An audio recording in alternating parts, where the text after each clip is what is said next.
All beauty and medical spas are prohibited from offering or advertising invasive medical procedures unless properly inspected, registered and licensed as per the norms and standards.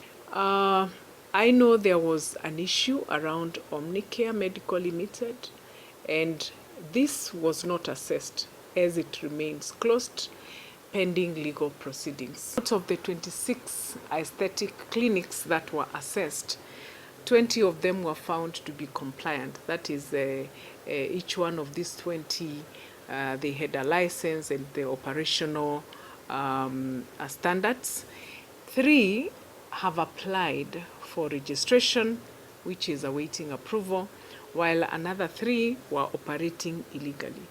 And with this, we directed for immediate closure of the same.